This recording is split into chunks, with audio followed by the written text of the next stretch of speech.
In the gilded cage of my life, I was a bargaining chip, a beautiful pawn in a game I never asked to play. My name is Elena, and my father, a man whose ambition outweighed his love, sold me to the devil himself, Dmitri Volkov, the ruthless head of the Russian syndicate. My wedding day was less a celebration and more a funeral for my freedom. The vows I took were chains, binding me to a man whose eyes held the cold, hard glitter of a predator.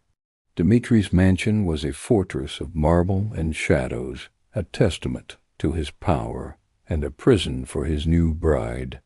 He was a paradox of savage grace, his movements precise, his voice a low rumble that vibrated with unspoken threats. He made it clear from the start I was his possession, a symbol of his dominion, not a partner. His touch was cold, a claim of ownership that sent shivers of fear, not passion, down my spine. My early days were a blur of silent meals in a cavernous dining hall and long, lonely hours staring out at the manicured gardens that felt more like prison walls. I learned to navigate the silent currents of the household, to read the flicker of emotion in a guard's eye, the subtle shift in Dmitri's posture. I was a ghost in my own home, unseen, unheard, a beautiful ornament collecting dust. The nights were the worst. I'd lie awake listening to the silence, a silence that was louder than any scream. Dmitri rarely shared my bed. When he did, it was with a detached efficiency that left me feeling hollowed out, more an object than a woman. He never spoke, never looked at me with anything other than that chillingly possessive gaze. I was his wife, but I was also his prisoner, and the line between the two was terrifyingly thin. One evening a rival Italian family, the Morettis, dared to challenge his reign. The attack was swift, brutal, and utterly unexpected. It happened at one of Dmitri's exclusive clubs, a place of velvet ropes and whispered secrets. Gunfire erupted, shattering the illusion of civility. I was there, a silent accessory on his arm, and in the chaos I saw a vulnerability in him I never thought possible. He moved with lethal precision, a whirlwind of violence, but he was outnumbered. A bullet meant for his heart found its mark. I watched him fall, the invincible devil brought to his knees. In that moment, something shifted within me. It wasn't love, not yet, but a primal instinct to protect the man who, for all his cruelty, was my husband. While his men scrambled, I acted. I tore a strip from my couture gown, pressing it hard against the wound, my voice, usually a whisper in his presence, now sharp and commanding as I directed his men to get him out. We escaped back to the mansion, a fortress now turned into a makeshift hospital. The doctors were grim. Dmitri was alive, but barely. His empire, built on fear and strength, now teetered on the brink of collapse with its king so gravely weakened. The whispers started almost immediately. Vultures began to circle, both outside the family and within. I saw the calculating looks from his lieutenants, the thinly veiled ambition in their eyes. They saw weakness, an opportunity, but they didn't see me. I was the silent watcher, the ghost in the hallways, and I saw everything. I spent my days and nights by Dmitri's bedside. He was lost in a fevered haze, tormented by pain and nightmares. I bathed his forehead, changed his dressings, and whispered to him, not of love but of survival. I read to him from old Russian novels, the words a steady anchor in his sea of pain. I didn't know if he could hear me, but I spoke anyway, telling him he had to fight, that the world he built would crumble without him. One night I overheard two of his most trusted captains, Ivan and Sergei, plotting in the library. They spoke of a power vacuum, of seizing control before Dimitri's rivals tore the syndicate apart. They thought him as good as dead. My blood ran cold. They underestimated him, and they underestimated me. Using my knowledge of the mansion's old servant passages, I moved like a phantom, listening, gathering information. I found out which guards were loyal to the plotters, and which were still fiercely devoted to Dimitri. With Dimitri unconscious, I had to be his eyes and ears. I began subtly feeding misinformation to the disloyal faction. I would accidentally leave a notebook open with false meeting times, or mention a non-existent shipment to a maid I knew was an informant for Ivan. I also started reaching out to the loyalists, men like old Anatoly, Dimitri's former mentor, who had been pushed to the side. I used Dimitri's private line, mimicking the curt authority I'd heard in his voice, relaying messages of my own creation, messages that rallied his true supporters and sowed discord among the traitors. During his slow recovery, there were moments of quiet intimacy I never expected. He would wake sometimes, his eyes clear for a few moments, and find me there. He never said thank you, but I saw it in the way his gaze softened, the way his hand would weakly search for mine. I was no longer just a possession. I was his lifeline. I saw the man beneath the monster, a man who carried the weight of a violent world on his shoulders. And in those quiet, stolen moments, my fear began to curdle into a strange, fierce affection. I was saving him, and in doing so I was finding a strength I never knew I possessed. As Dimitri regained his strength, I shared what I had learned. I laid out the web of deceit Ivan and Sergei had woven. I named names, detailed their plans. He listened in silence, his expression unreadable, but a new respect glinted in his dark eyes. He saw me, truly saw me for the first time. I wasn't just a pretty face. I was a queen protecting her king. He also started talking to me about his business. At first, it was just thinking aloud, wrestling with the vulnerability the attack had exposed. But soon, he was asking for my opinion. He spoke of his desire to move away from the bloodshed, to build something that would last, something legitimate. It was a seed I had unknowingly planted, a whisper of a different life I had spoken into his fever dreams. He saw that the old ways, the ways of pure violence, had almost cost him everything. He wanted to build an empire, not just a criminal enterprise. This shift did not go unnoticed. His second-in-command, Victor, a man who thrived on chaos and bloodshed, saw this move towards legitimacy as a weakness, a betrayal of their world's code. Victor was a relic of the old guard, a brute who believed power only came from the barrel of a gun. He saw Dimitri's newfound trust in me, his civilizing influence as a threat to the very soul of the syndicate. Victor decided to act. He didn't just plot. He declared war.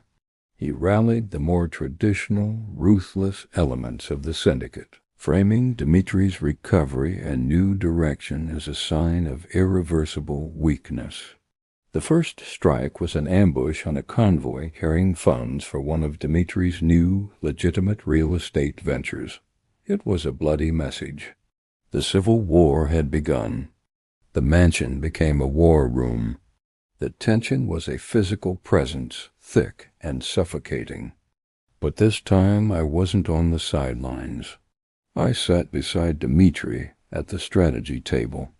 While his men saw battlefield tactics, I saw the patterns of betrayal. I remembered a careless word from a guard, a secret meeting I'd witnessed. I cross-referenced names, dates, and locations, piecing together the network of traitors Victor had cultivated within Dimitri's own walls. My big break came when I identified a key informant, Victor's cousin, who worked in the accounting office of one of our front companies. He was funneling financial information to Victor, allowing him to anticipate Dimitri's moves. I didn't just tell Dimitri.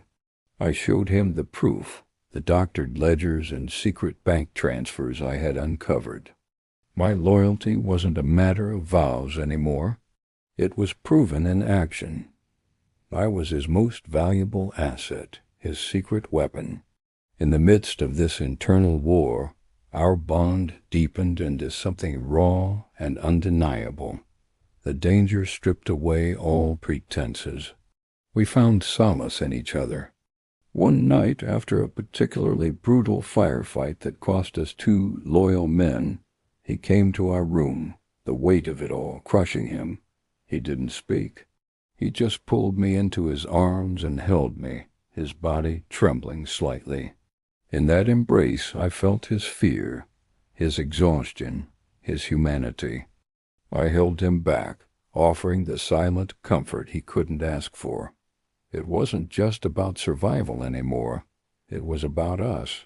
We were 2 halves of a whole, forged in the crucible of violence and betrayal. The devil was becoming a man, and he was my man. The final conflict was inevitable. Victor, growing desperate as Dimitri, with my help, systematically dismantled his network, planned an all-out assault on the mansion. He believed he could end it all in one swift, bloody stroke, but we were ready. Using the intelligence I had gathered, we knew his plan before he even set it in motion. We laid a trap. The night of the attack, the mansion was eerily quiet. We had evacuated all non-essential staff and positioned our most loyal men. When Victor's forces breached the perimeter, they walked into a perfectly orchestrated kill zone. The battle was fierce, a brutal symphony of gunfire and shouts that echoed through the marble halls. But it was short-lived. Dimitri himself led the final charge, not as a reckless brute, but as a calculated commander. He cornered Victor in the grand library, the very room where the whispers of treason had first begun. I watched from the doorway as the 2 men faced each other. There were no more armies, just 2 titans of the underworld, their long and bloody history culminating in this final moment. Victor sneered. "Look at you, Dimitri. Softened by a woman, you've forgotten who you are." Dimitri's voice was dangerously calm. "No, Victor. For the first time I know exactly who I am." The ensuing fight was brief and savage. Dimitri moved with the lethal grace I had first feared, but now it was in defense of his new world, our world. He disarmed Victor and ended the war, not with a bullet, but with a blade, a swift and silent judgment that was both personal and final. With Victor gone, the civil war was over. The dissent was crushed, not just by force, but by the undeniable strength of Dimitri's new leadership. He had not only survived, but he had evolved.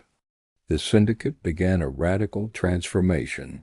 The dirty money was laundered through a series of brilliant, aggressive investments in tech startups, green energy, and international real estate. The empire was being rebuilt, brick by legitimate brick. The shadows of the past were long, but for the first time, light streamed into our lives. Dimitri dismantled the old structures of fear. Those who couldn't adapt to the new legitimate world were pensioned off. Those who embraced it were rewarded. He was still a formidable, powerful man, but the cold cruelty in his eyes had been replaced by a fierce, protective warmth, a warmth that was always directed at me. Our life found a new rhythm. The silent, tense dinners were replaced with evenings filled with conversation and laughter. We would walk through the gardens, no longer a prisoner and her warden, but a husband and wife. He taught me about his business, valuing my sharp instincts and keen insights. I was no longer just his wife. I was his partner, his confidant, his queen. He never apologized for the man he was, for the way our life began. The words were not in his nature, but his actions spoke a language louder than any apology. He filled the house with flowers, bought me a small, independent bookstore in the city to run as my own, and in the quiet of the night he would hold me and whisper my name like a prayer. He showed me his vulnerabilities, the scars from his past, and trusted me with his soul. The devil who had bought me was gone. In his place was a man who loved me, a man I loved fiercely in return. One spring afternoon, as we stood on the balcony overlooking the sprawling city, his arm wrapped securely around me, I felt a gentle kick from within my womb. I placed his hand on my belly, and his eyes, those dark, intense eyes that once held a universe of threats, now held a universe of love and wonder. We were expecting a child, an heir not to an empire of crime, but to a legacy of strength, resilience, and love. Our story was not a fairy tale. It was born of violence and fear. But from the ashes of that dark world, we built a new one. I was married to the devil, but I fell in love with the man. And together we found our own unconventional happily ever after, a testament to the fact that even in the deepest darkness, light can find a way to bloom. Thank you for listening, and if you enjoyed our story, please follow for more.